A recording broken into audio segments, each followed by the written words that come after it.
Hello, everyone. Welcome to the webinar. I just want to let you know we'll be starting in a few minutes just to allow for people to trickle in. So stay with us. Thank you.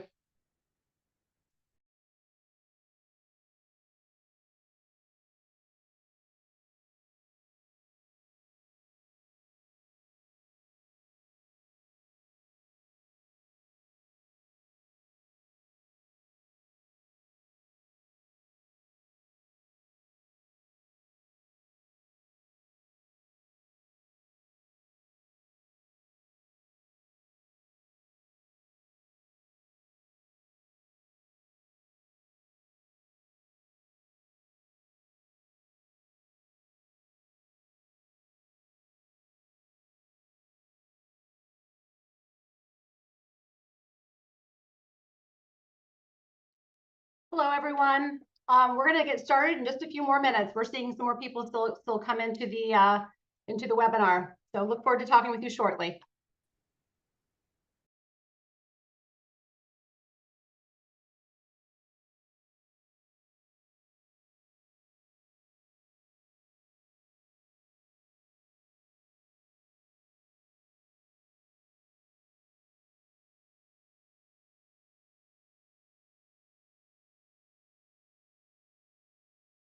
All right. Well, I believe we can get started now. Welcome to the webinar on demand growth and implications for state planning. My name is Catherine Reed, and I'm a Senior Program Director with the National Association of State Energy Officials, also known as NASEO. For those of you who aren't familiar with NASEO, we're a national nonprofit that supports all 56 states and territory energy offices throughout the United States.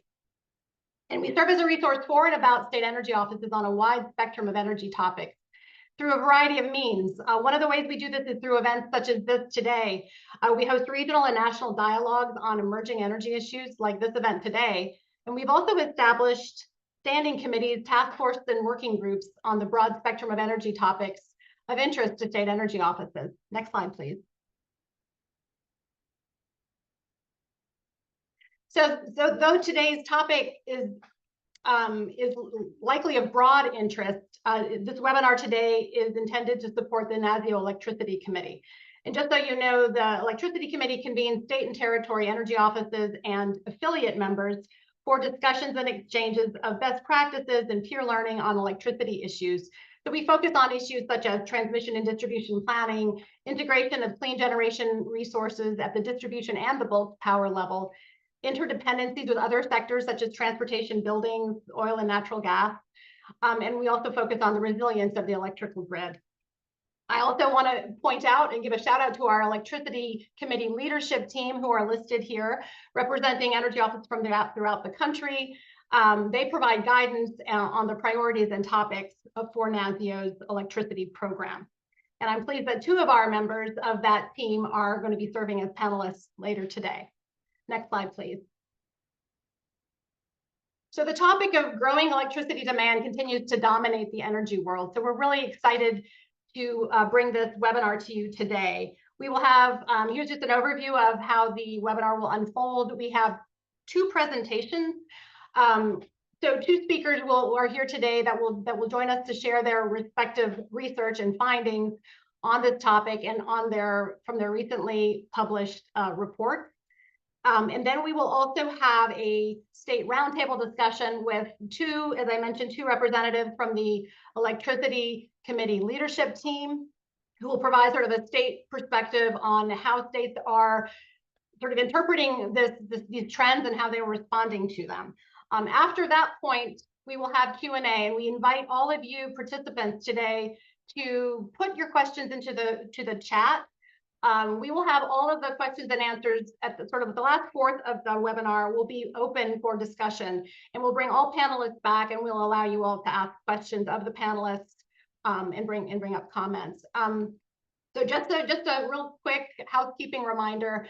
This is a webinar format, so you are all muted and off camera, but we do really want some input from you all and would love to hear your perspectives and your comments and your questions. So please do use the chat.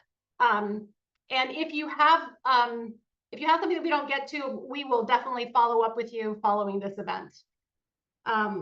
So without further ado, I'd like to turn it over to our first panel. So we have Zach Zimmerman. So I guess if you could let Zach, thank you. Zach, you're going to share your screen. This is Zach Zimmerman. He's a research and policy manager with Grid Strategies. And he'll be giving us a presentation on the National Load Growth Report. The era of flat power demand is over. So Zach, please take it away. Great, thank you. Can you hear me okay? Excellent. All right, well, I want to first thank NASEO for having me here today to present on this report that we first produced. As Catherine said, my name is Zach Zimmerman. I am a research and policy manager at Grid Strategies. We are a economic and regulatory consulting firm focused on transmission, the bulk power system, and power markets broadly. I'm going to provide a quick overview of our report on load growth that we published last December and provide some key takeaways from some regional and state case studies within the report as well. The impetus for this report was that we had been hearing quite a few anecdotes from across the country of like significant growth in demand. And so we wanted to pull all that information into a single report, along with some national data to kind of make the case that load growth is going to be increasing, and that the change is being driven by a broad cross-section of trends as well. The purpose of our report was not, kind of to create a sky is falling type situation, but wanted to just note that for the past 20 years, we have seen very little load growth, and going forward, that's likely to change. And so we wanted to raise that as a potential issue, that this directional change may not be something that load forecasters within grid planners or utilities may not be fully contemplating at this point. So yeah, as you can see here, this kind of shows the historic load growth going back to 2000.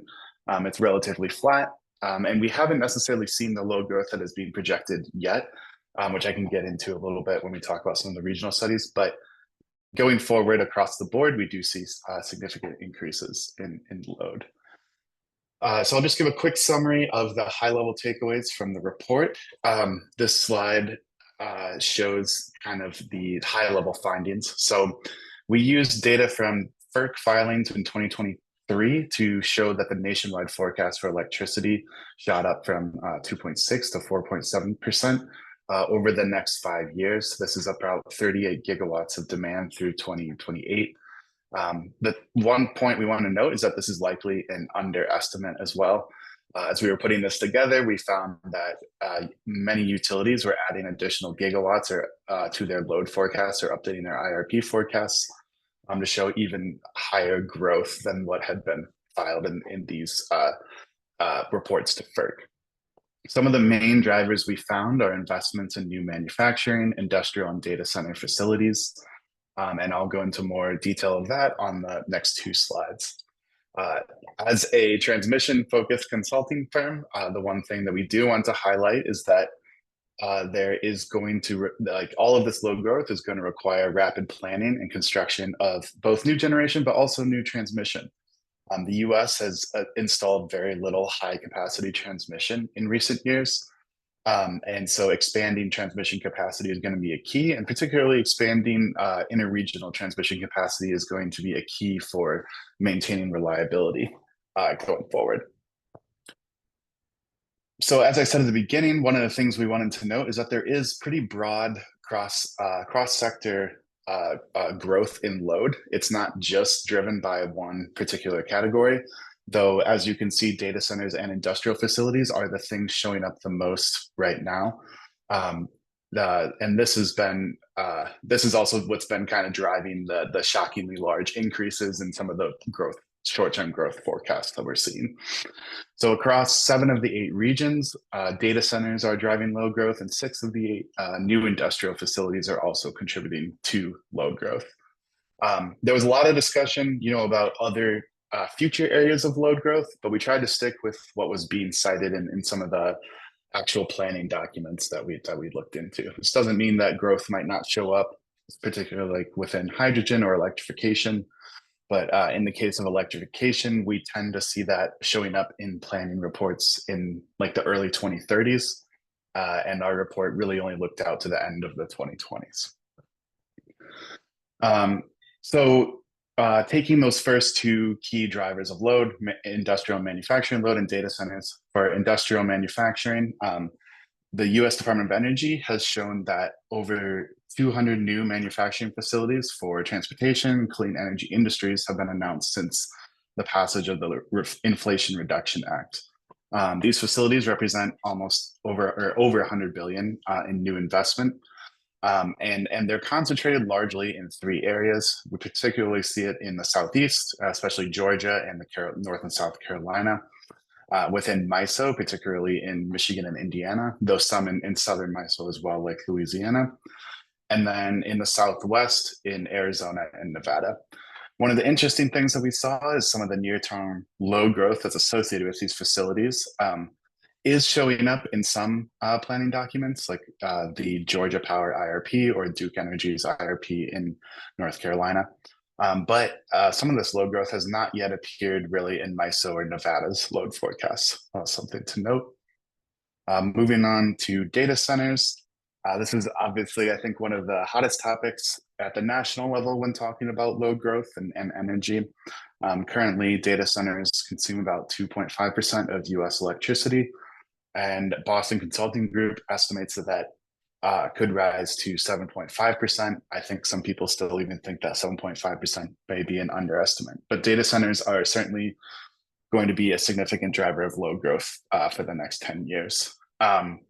Most of this load growth, or most of these data centers right now, are concentrated in California, MISO, so like the Midwest, PJM in the Mid-Atlantic, and the Southeast. However, even though Boston Consulting noted CAISO as a driver of data centers, we haven't really seen that in CAISO's load forecasts yet, though that may be changing. One thing I did want to note before we get into the regional case studies, not all areas currently are forecasting significant load growth. This again is kind of because of differences in load forecasting, and I think Peter will talk a little bit more about that. But we expect at Grid Strategies that as some of these load forecasts are updated and practices are changed, that you will continue to see load growth across more regions. But right now, 10 planning areas are reporting most of the increase. This is being led by ERCOT. Both in summer and winter peaks, ERCOT has the largest load growth in the country. But Arizona Public Service Company and Puget Sound Energy are also two of the highest percent increases in peak demand, both over 10% growth over the next 5 years. Given these trends, we expect that annual peak demand growth forecasts may be headed for growth rates that are double or potentially even triple those in recent years. I'm now going to jump into some of the regional case studies that we did for the report. The first three are kind of covering, again, those two categories of industrial and manufacturing load growth. So as I said before, Duke is one of the utilities that has been seeing significant increases in load from both data centers and industrial load. Georgia Power is another one in the Southeast. In the analysis we did, Duke increased their forecast from 2 gigawatts, or by 2 gigawatts, from 33.8 to 35.8 gigawatts, which is a 6% increase. Duke has noted that they are dealing with what they're calling mega projects. These are several hundred megawatt projects such as data centers, vehicle manufacturing, and battery production. One of the ways that they're trying to account for these large loads and some of the uncertainty that's associated with them is that they have been discounting some of that by 30 to 60%. The other interesting thing to note that, as you can see on the screen with the slides, Duke has updated their load forecast 3 times in the past year, but those updates have largely been driven by, again, this industrial and manufacturing load, and it hasn't really changed its near-term outlook in terms of EV charging or other trends that may affect residential and commercial electrification. So PJM is obviously home to Northern Virginia and the Data Center Alley, where a lot of attention is being drawn to the significant investments in data centers being put in there. There's also significant investments in Ohio and Indiana as well for PJM when it comes to data centers.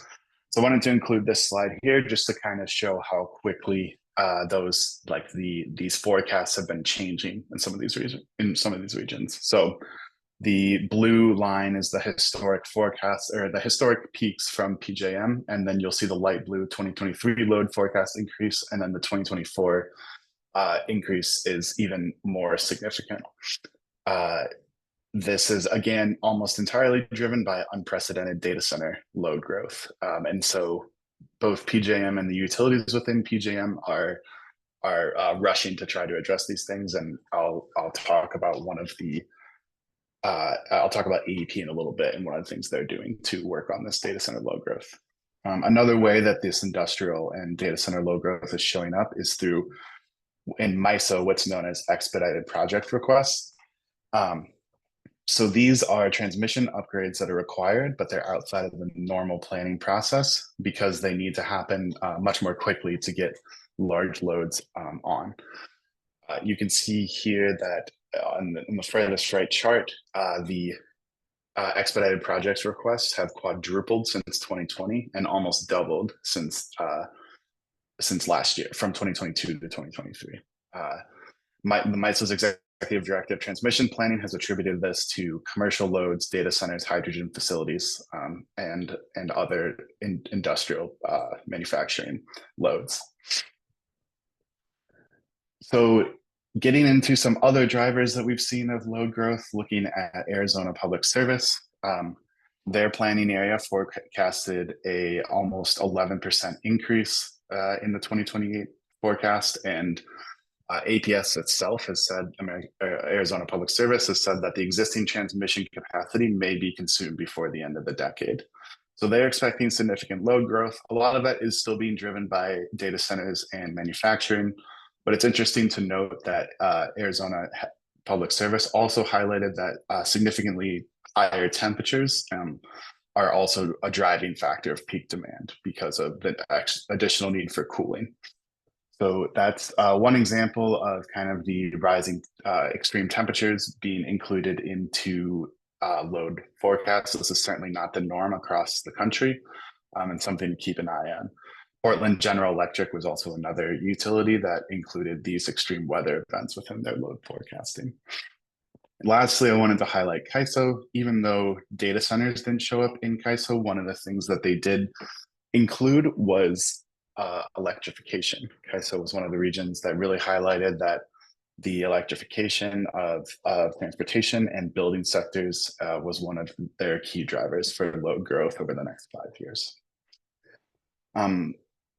So those are some of the regional case studies in terms of load growth. I also wanted to highlight what we're seeing at Grid Strategies in terms of trends, potentially to kind of try to address some of these issues around load growth.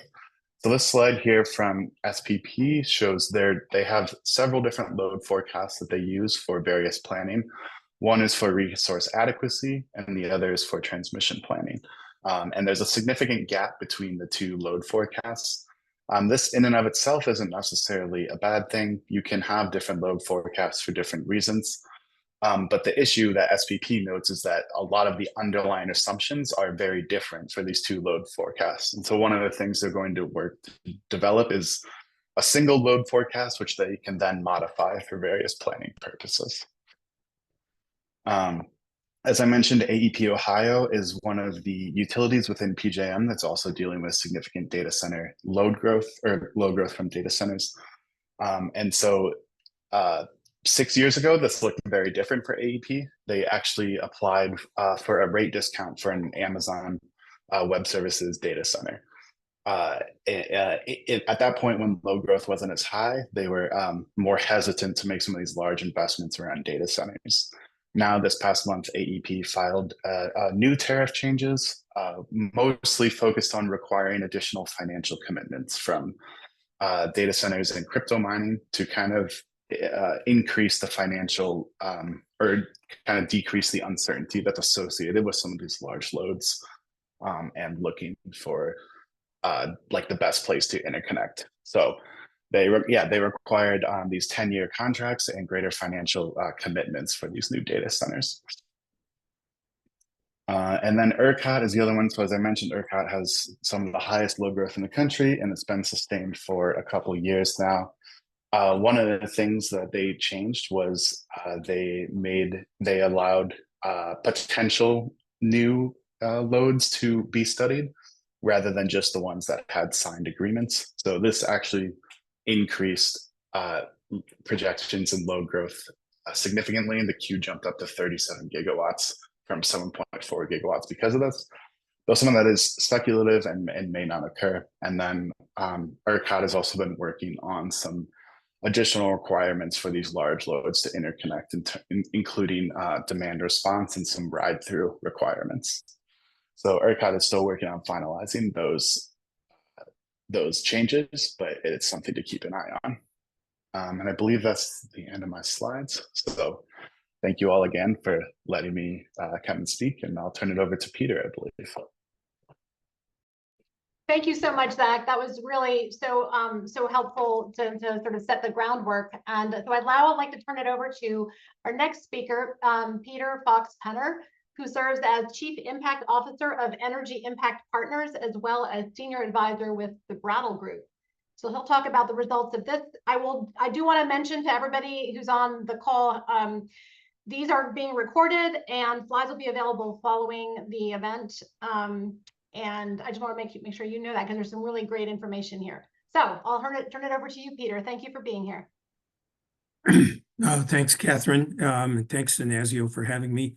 It's a pleasure to be working back with NASEO.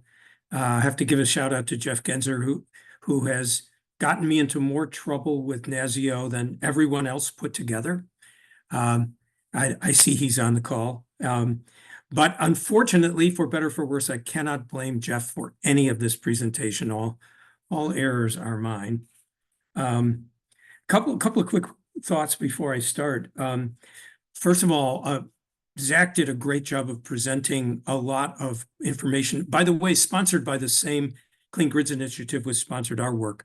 So we are kind of companion pieces, and we've looked a little bit more at what demand forecasters are doing and how to think about changing that. And the first thing I'll say is our recommendations are very conceptual and generic at this point.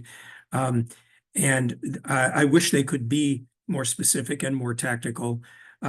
This is an area where, in some ways, I think the consultants, as much as we view ourselves as, kind of often leading and on the edge, and sometimes we are, this one area where the people who are actually getting the load requests and doing planning every day and wrestling with things are often innovating ahead of us, and we're learning from them. And that, I'm sure that includes people in your planning operations. So we're all in learning mode here, and I don't want to pretend that that at least we at Brattle Group have all the answers. But the other general comment I'll say is it is very clear that this is a time of change. We use fancy words for that in consulting, like a regime shift or a paradigm shift. I think all of that's true. And although those are overhyped concepts and overused words, I do think we have one. So with that, let me see if I can get my slides to go. I think you've seen a lot more of this in Zach's slides than I need to show you in these. But you have seen enormous increases, 20% here on the left in New York's demand forecast in 1 year. And you see California's demand forecast creeping up every year. And as Zach noted, data centers are not a big driver so far in California. And I think he had lots of more evidence here that hopefully shows you that, or convinces you that really the era of flat growth, which has been going on really since 2008, since the crash, has really ended. We do a little bit of looking in our report into the drivers, and by now you've heard all about these. And really what we have is a literature survey that's a nice companion piece to Zach's work. Where you see data centers, we sort of, back when we did this work in winter, we saw a 2030 increase of 16 gigawatts, roughly reflected in the literature. We think that things have been changing so quickly that that's an underestimate. I think you heard Zach's BCG report, which we also reviewed, of 17 to 45 gigawatts, as much as 7.5% by 2030. Onshoring and industrial electrification, you saw Zach's map. That's also a significant driver here. We saw the sort of center of that at 36 gigawatts, bigger than data centers, as you could see. I think this is sensitive to IRA funding and other things, and it's moving around, but it's very significant, and a very significant turn of events here in the United States, and very regional in nature, as you can see from Zach's map. We looked at cryptocurrency mining. It is the most uncertain of all. It's the most price sensitive of all these new driver categories, and we saw it in the range of 8 to 15 gigawatts. Again, very location sensitive by price, a lot of it in Texas. Building electrification, which goes hand in hand with energy efficiency, which, in case I forget to mention it later, is something that really needs to be kept in mind, and really, in a sense, revved up, bolstered as we face these very large demand increases. But building electrification moves slower than these. Then we all know that it's very difficult to retrofit buildings. Building stock turnover is slow. It takes 100 years to turn over the commercial buildings in the United States. So we saw 2030 load at increases at 7 gigawatts. And transportation electrification as the last main driver category. All of us are quite familiar with this. This one is well underway. It's moving to our eyes much more steadily and predictably than many of these other categories, and it'll we think add about 8 gigawatts by 2030. As you can see in the boxes on the left and right, first of all, on the left, these load increases are being offset partially by DG solar, which to the large grid is really sort of, to a large extent, a net decrease in the load. But whether you want to consider it just decentralized supply or a net load decreaser to the big grid, that continues to be significant, and there's a significant resource there that's even now still underutilized. Flexible load in virtual power plants is an important area.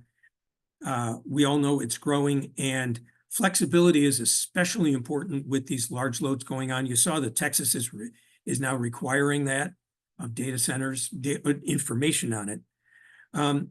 And there's, by Berettel's estimate, potentially 200 gigawatts of load flexibility resources in the United States. That's a huge amount, and we're using just this fraction of that.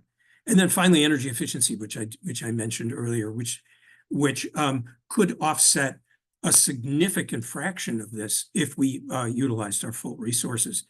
And that isn't, as I said, I don't think that's being studied as intensively as it should be in this era of high load growth. On the right-hand side, another point, which is that we're seeing very large gaps between short and long-run forecasts. That's very different than in prior years in these flat load decade and a half that we've gone through. Probably obvious. So one of the things that we did to distinguish our report from Zach's great and his colleagues' great work is we looked at how many of those new load drivers are showing up in load forecasts of not just investor-owned utilities, but RTOs and municipal utilities and even some state agencies. Some of you may be on the line. And as you as you could imagine, there is a pretty decent lag between the public forecasts we can get our hands on and what is really going on in the internal planning and forecasting processes of these partners. So please understand that there's a lag in this, but with respect to what we could find visibly, you could see that as big an issue as data centers are, they were only in a handful of this sample, and you can see how we derived the sample in the report. I won't go into it. There's just a wide range of, I would say, intensity and analysis of these new loads across the electric forecasting community. And that was really the motivation for our work to try to spread best practices amongst forecasting entities as quickly as possible, because we are seeing this sort of, comparatively speaking, tidal wave of new load. And it's really important for everyone to share best forecasting practices as quickly as possible. Some of you, including good old Jeff on the line, will remember that what we are seeing now is really kind of the mirror image of what happened to forecasting in the 1970s and 80s, when basically starting around in 1974, which was the Arab oil crisis and the first energy crisis in the United States, and the run-up of oil prices and ultimately electricity prices for the first time in decades. You saw real increases in inflation and electricity prices. And as a result of that, for the next 10 years, even longer, year after year after year, the industry dropped its load forecast. And this caused a lot of consternation in the industry and a lot of examination of what's the penalty or cost if you forecast too much load and it doesn't show up. There were models that were designed for the first time to measure this. Really what we have now is kind of the mirror image situation where, as you could see from the earlier slide of the California ISO and the New York ISO forecasts, the likelihood is that, particularly with respect to data center load, we're probably under forecasting demand growth. And therefore, there is a cost now of under forecasting where we're already having to, in effect, limit service interconnection requests, as you saw with AEP. And so because there is a cost to under forecasting, whether that's economic development that we can't do, decarbonization that we can't achieve when we want to shift loads to efficient electrified buildings, there's going to be a cost of not having enough clean electricity. It needs to be clean. I want to emphasize that. But we are in an interesting sort of a change in mindset from what we've seen over the last 20 or 30 years. And that's really what I mean by paradigm shift. So in terms of our takeaways, we think that obviously, as I just mentioned, all types of forecasting entities have to be evolving their forecasting methods to incorporate all of these major changes. Many forecasters we know are making substantial progress, and not all of it is visible to us in public.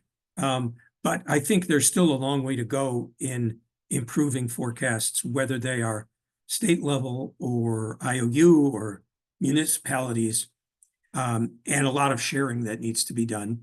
As I mentioned, I think there's now a real potential high cost of under forecasting, which really calls for more proactive and forward-looking forecasting and also system planning. When you're up against the limits of what you can supply, which we are now, how quickly we can expand our supply and demand forecasting almost lose their independent identity. Your realistic demand may be limited by what you can supply. And that's a very, very different situation than we've had in the electric industry in my whole career.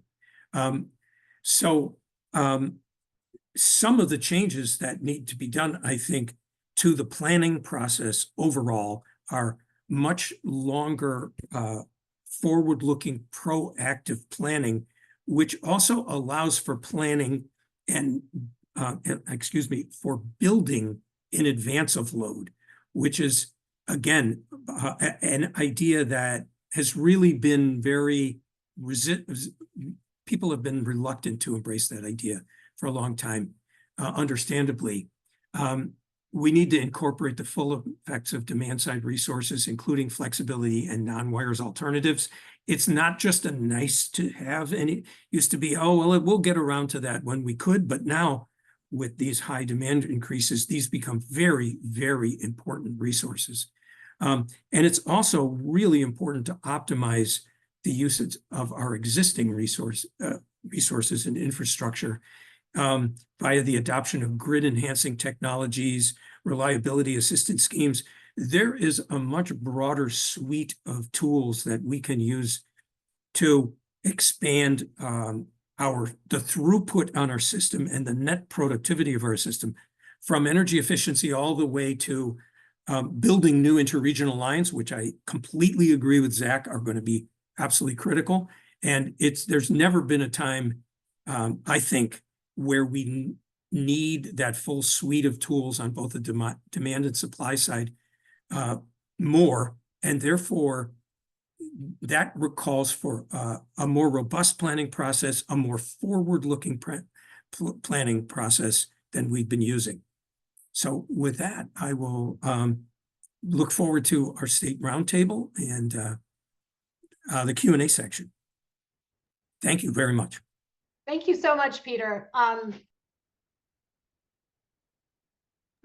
want to thank you and Zach for providing such incredibly useful information, also in a way that is easy to digest. There's a lot of stuff going on, and I think you both did a fantastic job of providing the context, both nationally and regionally, on what you all are seeing, and it's based on the data that you've analyzed.